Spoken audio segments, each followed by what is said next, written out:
We're going to write a method called countUnique, and it takes a list of integers as a parameter. It's going to return the number of unique integer values in the list as well. And it tells us to use a set as auxiliary storage to help solve this problem. And this is really going to help us solve this problem in like 2 lines of code. So if we have an example like this, we should return 5 because the empty list contains 0 unique values.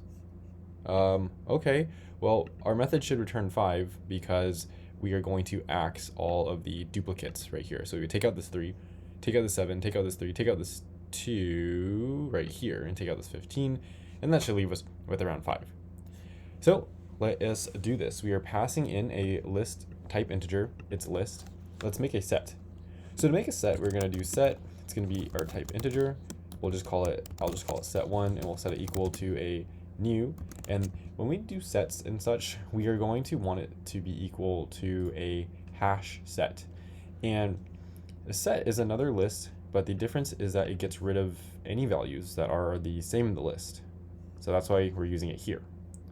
When it's asking for a unique number, basically finding one of each number, it'll make us easier to get rid of the duplicate values. And a set doesn't really keep order. So we've talked about an iterator in previous videos with lists. It's super important to use it with a set because there is no order in a set. It is all hashed together. So that is a hash set. Integer, and then inside of this integer parameter, we are going to pass list, or this hash set parameter. So we're taking this list, we are putting it inside of a new hash set, and we're setting it equal to our set1. Now all we need to do is return set1 dot length. So we're getting the method of length inside of here and just returning it. Actually, this might not work because sets don't deal with lengths. Because remember, there is no length in a set because it's all hashed together. It deals with a size.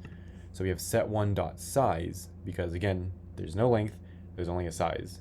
And that'll pass 5 out of 5 tests, and that's how we go about exercise 11.6 count unique.